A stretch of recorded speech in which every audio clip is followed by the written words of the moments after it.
이 시간에 예배를 드리는 우리 모든 성도님들, 개인과 가정과 직장과 업에 하나님의 놀라운 축복이 임하기를 주님의 이름으로 축원을 드립니다. 네. 여러분들이 교회 오실 때에 늘 몇 가지 성경 말씀을 딱 붙잡고 오시길 바랍니다. 지금부터 좀 적어보세요. 성경 구절 몇 가지를 붙잡고 오십시오. 욥기서 42장 4절입니다. 내가 주께 묻겠사오니 주여 내게 알게 하옵소서. 여러분들이 질문을 가지고 오세요. 교회 올 때 그냥 막 오지 말고, 하나님 내가 이런 질문이 있습니다. 또 내가 이런 인간관계에 어려움이 있습니다. 내 상황이 어렵습니다. 그러면서 여러분들이 뭘 가지고 오라? 질문 가지고 와라. 그러면은 하나님이 그 질문 속에서 답을 주십니다. 여러분들이 답을 찾아야 되잖아요. 그래서 여러분들이 항상 예배할 때마다 욥기서 42장 4절 내가 주께 묻겠사오니 주여 내게 알게 하옵소서. 성경 구절 어렵다 그러면은 질문, 그것만 딱 붙잡고 오시길 바랍니다.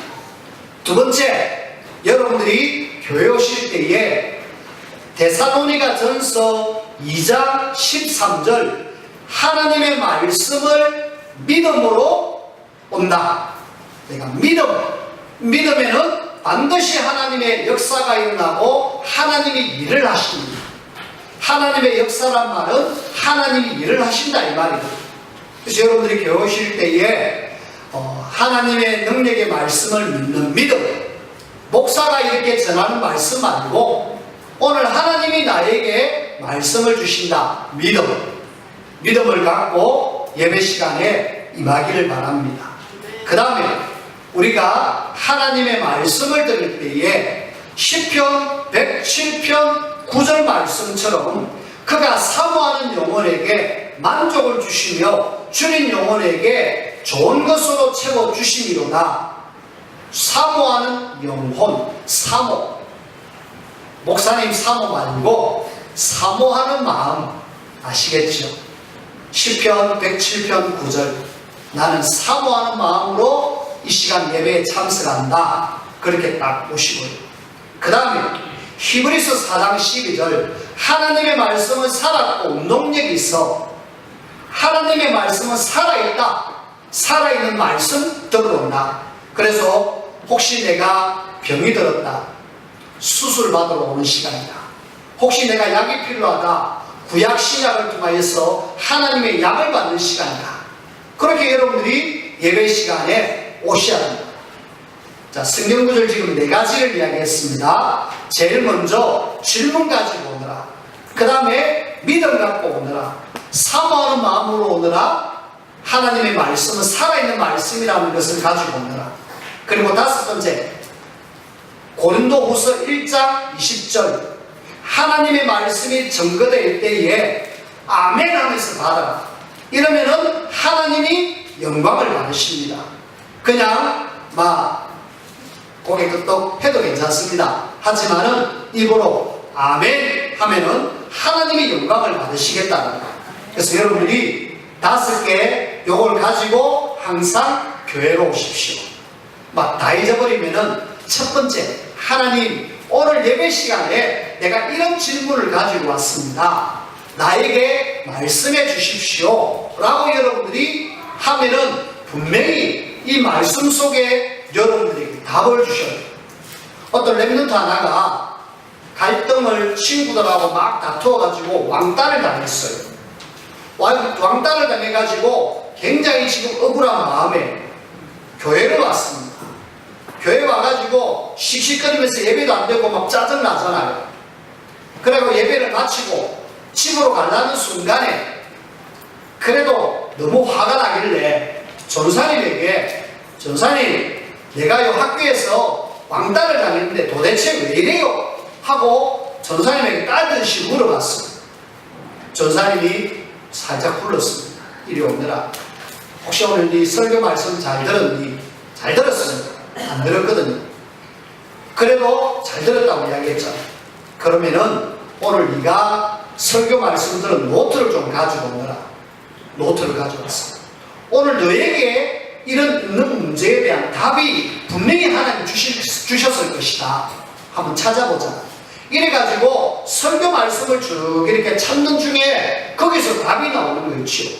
왕따는 하나님의 중요한 계획이고 하나님 앞에 홀로 설 시간표다.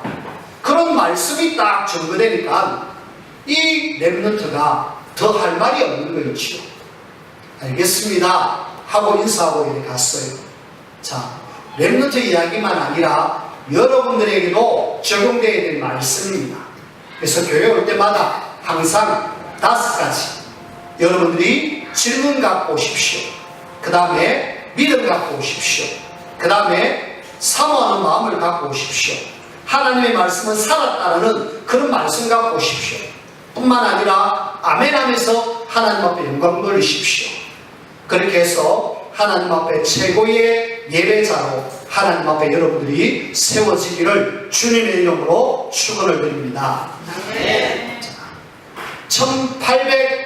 1863년도에 중국의 선교사님 한 부부가 큰 꿈을 안고 영국 선교사님이 이 중국에 선교하러 왔어요.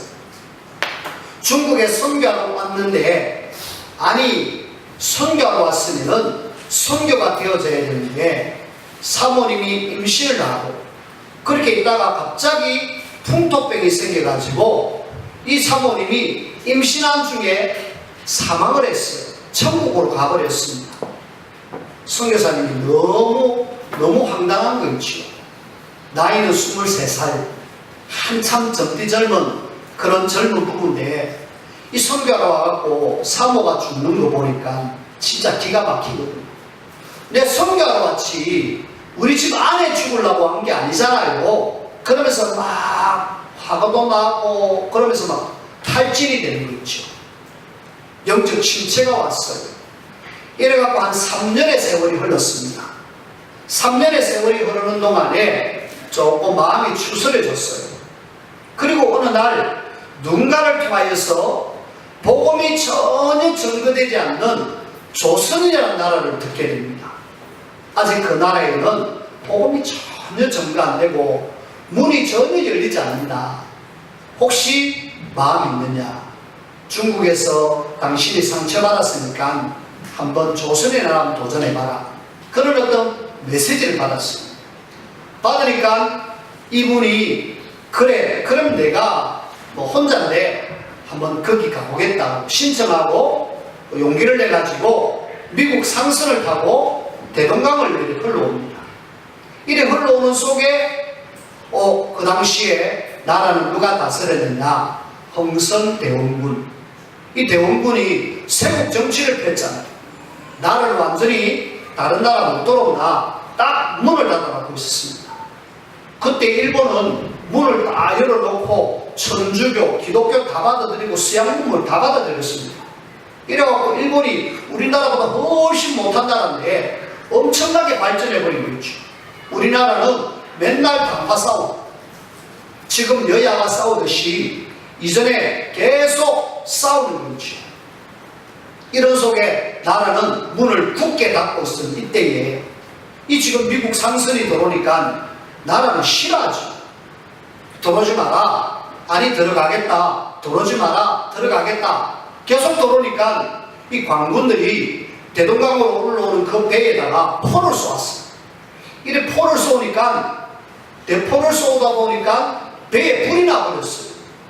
배가 침몰하기 시작합니다. 사람들은 아우성이죠. 죽는 사람도 있고 산 사람도 있고. 토마스 선교사님이 올 때 그냥 안 오고 성경책을 가지고 왔어요. 어떤 성경이냐? 쪽복음. 우리가 이야기하고 있는 이 성경 말고 마태복음이면 마태복음, 그 당시에는 누가복음이 있었고 요한복음이 있었습니다. 저 중국에서 이렇게 만드는 책인데요. 이걸 가지고 와갖고 일단은 죽기 전에 먼저 뿌렸습니다. 뿌리고 이 사람이 살겠다라고 마음을 가지고 책 3권을 품고 대동강을 이래 걸어 내려왔어요. 오자마자 그 관군들에게 잡혔습니다. 잡혀가지고 당장 그 자리에서 사형을 당하는데요. 박충근이라는 사람이 사형집행자입니다. 이 사람이 사형집행을 하려니까 잠깐만 한국말은 안 했겠지요. 이래가지고 책을 주니까 단칼에 싫어하는 거지. 이 책을 가져온 거에 줘야 되겠다 싶으니까 옆에 있던 어떤 사람, 최치량이라는 사람에게 전달해 주었어요. 이 사람이 책을 받고 그 자리에서 단칼에 순교를 당했어요. 큰 포부를 가지고 이 땅에 복음 전하러 왔는데 전하지도 못하고 그만 죽었답니다. 이 세권을 받았던 최치량이라는 사람이 이 책이 아무래도 좀 이상한 책이야. 그래서 그 당시에 공무원인 박영식에게 이 책 내가 갖고 있으면 안 되겠다. 당신 좀 가져서 보관해라. 이래 박영식은 자기가 공무원이니까 이 책을 가지고 가가지고 보니까 한지라 글은 써있지만 좋은 거예요. 그래가지고 이 책을 자기 집 벽에다가 도배를 해버렸습니다. 그러다가 세월이 조금 지났어요. 이 최치량이가 어느 날 박영식 집을 구입하게 되어졌어요. 그 집을 구입해가지고 뭐 했느냐? 여관으로 만들었어요. 여관으로 만들어가지고 장사를 하는데 어느 날 거기에 선교사님, 마펫이라는 선교사님이 우리나라에 들어와가지고 그 여관에 머무는 거 있죠. 머물다가 가만히 보니까 온 천지에 한지가 벽지로 되어 있는데 보니까 뭔가 앞면이 있어요. 성경 말씀이네. 그럼 이 책을 도대체 누가 발랐단 말이냐? 이래가지고 최치량이라는 사람을 불렀어요. 혹시 여기에 바른 글 아느냐? 모르겠다. 이것이 바로 성경 말씀인데 성경은 바로 예수님이 그리스도 이야기하고 있다. 당신 예수 믿어야 된다. 웬걸요? 이 사람이요 거기서 시작되어진 복음의 말씀을 듣고 예수를 영접했어요. 영접하니까 이 사람이 삶이 바뀌잖아요. 삶이 바뀌는 걸 누가 봤느냐? 박영식이가 보고 나도 예수 믿어야 되겠다. 이래갖고 예수를 믿기 시작해서 그 집에서부터 교회가 시작되어졌어요. 그 교회 이름이 널다리골 교회입니다. 교회가 시작되어져 가지고 나중에 이 교회가 평양에 1907년도에 엄청난 부흥운동을 일으키는 장대현 교회로 되어지는 거죠. 자, 널다리골 교회가 이제 시작되어졌습니다. 교회가 시작될 때가 사람들이 한 명, 두 명 오잖아요. 새벽마다 종을 땅땅 칩니다. 종을 치니까 박충근이라는 사람이 종소리를 들을 때마다 미치게 됩니다. 왜? 자기가 옛날에 이전에 그 선교사님 올라오는 걸 칼로 죽여버려요. 근데 그 교회에서 지금 종소리가 들려요. 늘 그 환상에 시달려가지고 너무 힘든 거야. 이래갖고 도무지 견딜 수가 없어가지고 이 교회로 찾아왔어요. 근데 어찌해야 되느냐? 그때 마페 선교사님이 당신 예수 믿어야 된다. 예수 안 믿으면 절대로 해방받을 수 없다. 이래가지고 복음을 전했더니만은 복음 들었어요. 그래서 이 사람 중심으로 뭐가 되느냐? 교회가 확실하게 세워져 가지고 평양의 부흥운동을 일으키는 그런 모교회가 되어졌어요. 장대현 교회. 저는요 지금 여러분들에게 그 26살 꽃다운 나이에 이 땅에 와가지고 제대로 한번 꽃도 못 피워보고 그냥 하나님의 말씀만 전달해주고 죽었던 토마스 선교사님, 영국 선교사님입니다. 이런 선교사님들이 우리나라에 굉장히 많습니다. 아가씨의 몸으로 와가지고 우리나라에 복음 전하겠다고 왔는데 참 안타깝게도 풍토병 걸려가지고 1년도 제대로 못하고 그냥 순교했던 그런 분도 계시고요. 그리고 3대 사대를 거쳐가지고 우리나라에 계속 복음 전하다가 그렇게 한 분도 계시고요. 그런 분들의 무덤이 지금 서울 저 경기도 쪽에 일산 쪽에 가는 길에 보면은 양화진이라는 선교사님 무덤이 있어요. 그게 지금 많은 선교사님들이 묻혀있고 기념관이 거기 있습니다.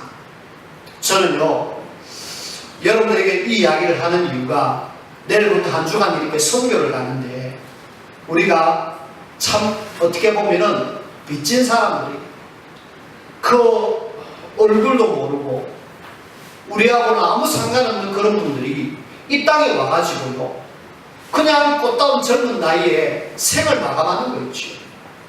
뭐 때문에요? 복음 하나 전하는 것 이것 때문에. 이거 위하여서 나는 이 땅에 와서 죽겠다라고 각오했던 그런 많은 사람들의 그 복음의 빛 때문에 오늘 우리는 예수님을 그리스도라고 고백할 수 있고 이 복음의 빛을 우리는 누릴 수 있는 거죠. 여러분은 어떤 사람이냐? 복음의 빛인 자입니다. 그래서 저는 지금 내일부터 가는 걸음이 그래 내가 빛 앞으로 간다. 95% 불교 나라 미얀마.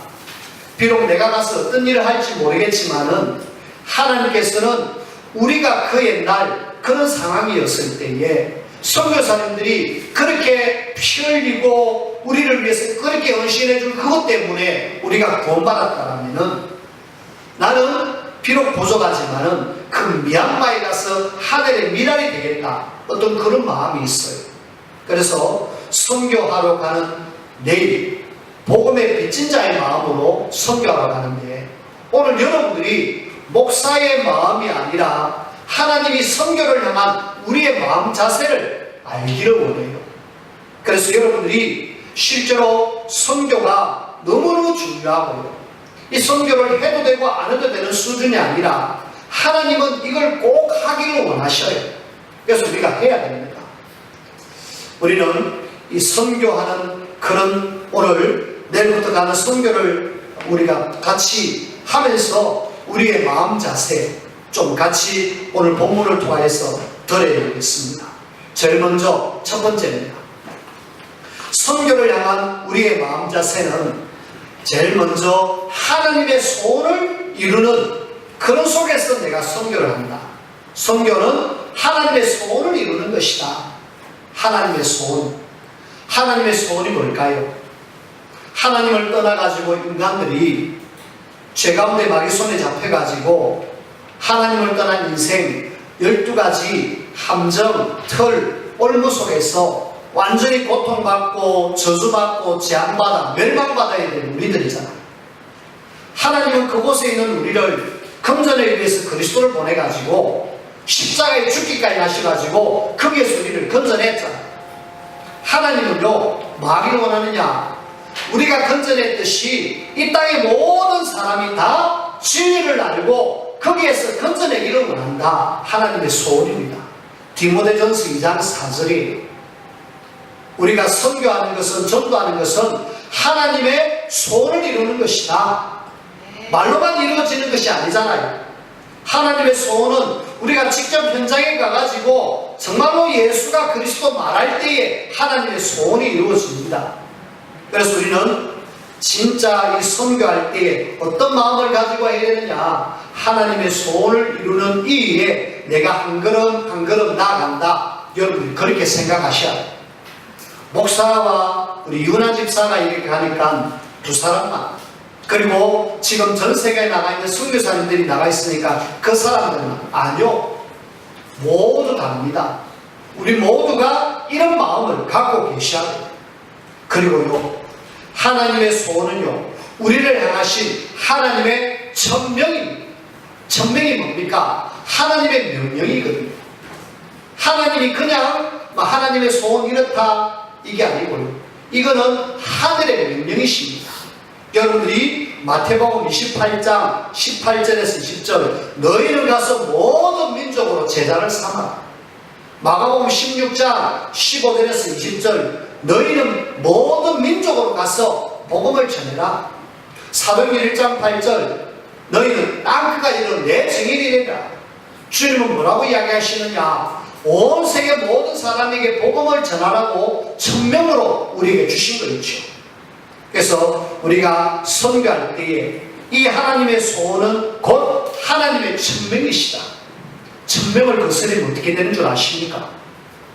하늘의 천명을 거스리면요 이스라엘 백성들처럼 그렇게 되는 거죠. 이스라엘 백성들이 어떻게 했는데요? 이스라엘 백성들이요 성경의 66권은 싹 다 어려움, 고통, 특히 노예되고 포로되고 속국되고 전 세계를 유리하는 민족이 되어졌어요. 전도 선교 노침으로 인하여서 이스라엘 백성들은 하나님의 천명을 무시함으로 인하여서 안타깝게도 저들은 결국에는 계속 어려움 당하는 거였죠. 우리가 교회가 이 하나님의 천명을 이루지 못한다면 분명히 어려움 당할 수밖에 없어요. 오늘의 교회들이 90% 미자립이라 하지 않습니까? 왜 그렇습니까? 복음을 모를 뿐만 아니라 아예 전도, 선교 마음도 안 먹고 있어요. 아예 안 한다니까요. 우리가 해야 됩니다. 하나님의 소원은 곧 천명이고, 이 천명을 제대로 감당하지 못하면 어려움 당하는 이스라엘처럼 그렇게 되지 말자라는 거예요. 우리의 마음 자세, 선교를 향한 우리의 마음 자세는, 그래, 우리는 멸망받은 이스라엘 사람처럼 그렇게 아니라 소수의 렘넌트들처럼 우리가 그 렘넌트에 대해서 가지고 하나님의 소원을 이루어드리는, 하나님의 천명을 이루어가는 그런 내가 되겠다. 그러면은 제대로 여러분들이 말씀 잡은 거죠. 여러분들이 하나님의 소원을 이루는 전도 선교에 여러분들이 마음이 있는, 마음이 담기는 그런 우리 모든 성도님들이 되어지기를 주님의 이름으로 부탁을 드립니다. 자, 오늘 우리가 본문을 한번 같이 보십시다. 본문에 보면은 최초의 선교사로 파송되어지는 팀이 딱 구성되어졌잖아요. 5인 1조. 근데 5인 1조 중에 3명이 그냥 따로 갔는지 모르겠지만 빠지고 2명만, 바울과 바나바만 2명이 딱 팀이 돼가지고 이렇게 출발합니다. 근데 출발하기 전에 바울이 선교의 마음 자세를 우리는 볼 수가 있잖아요. 이 마음 자세를 우리가 배워요. 뭐하고 있습니까? 팀 구성하기 난 뒤에 저들이 하나 딱 했습니다. 뭘 했느냐? 이에 금식하며 기도하고. 자, 제일 먼저 한 것이 뭐냐? 금식하면서 기도해야 돼요. 왜 우리가 금식하면서 기도해야 됩니까? 이 일이 너무나도 중요하다는 사실을 알기 때문에, 이 일은 하나님의 천명이요 하나님의 소원을 이루는 엄청난 중요한 일이라는 걸 알았기 때문에 금식하면서까지 선교를 위해서 기도하는 거죠. 그리고 4절에 보니까 두 사람이 성령의 보내심을 받아 성령의 인도함을 받기 위해서, 우리는요 선교하기 위하여서 진짜 우리의 마음 자세, 바울이 지금 뭐하고 있느냐? 금식하면서 기도하고, 이것이 지금 저와 여러분들에게 제일 필요합니다. 여러분들이 뭐 하셔야 되냐? 금식이라는 말이 아니라 기도하시라는 말입니다. 여러분들이 마음을 담고 하나님 앞에 기도하는 모습이 있어야 돼요. 말레이시아에 선교사님 한 분을 만나게 되어졌습니다. 말레이시아에 이렇게 선교를 갔을 때인데요, 이분의 집에까지 가서 맛있는 식사를 대접받고요, 집도 괜찮아요. 교회도 안정이 되어졌어요. 자리도 되어졌습니다.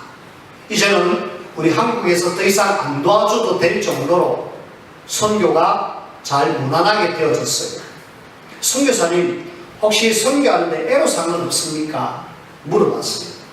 내가 지금 별로 애로사항은 없다. 근데 제일 가까운 게 있다. 뭡니까? 혹시 뭐 경제입니까? 아니다. 뭡니까? 기도입니다. 기도요. 기도가 뭡니까? 한국에서 자기를 위해서 선교금을 보내주고, 그러면서 그렇게 할 때는 그 보내주는 교회들이 계속 마음을 담아서 기도를 했대요. 근데 이 선교금이 더 이상 이제 필요 없으니까 끊었잖아요. 끊고 나니까 그 끊음과 동시에 기도도 끊어졌다고 해요. 그러니까 선교사님이 현장에서 지금 영적 싸움을 싸워야 되는데, 여기에 지금 뒤에서 기도 지원하는 부대가 없으니까 굉장히 영적 싸움 힘들다. 저는요, 여러분들은 모르겠지만은 저는 개인적으로 그분을 두고 기도할 때마다 늘 기도합니다. 말레이시아에서 홀로, 뭐 다른 선교사님도 계시겠지만은 그분이 지금 영적 싸움하고 있는데, 하나님이 저 선교사님을 통하여서 정말 힘을 주셔가지고 이 일을 감당할 수 있도록, 선교사님은 물질이 필요한 것이 아니라 기도가 필요합니다 라고 이야기했어요. 우리가 뭐가 제일 필요하느냐? 선교를 위해서 진짜 바울이 금식하면서 기도했을 때에 하나님께서 인도하시고 너무너무 중요한 일을 하듯이 우리는 기도해야 됩니다. 우리가 왜 또 기도해야 되느냐? 오늘 7절 말, 6절 말씀, 9절 말씀을 한번 잘 보십시오.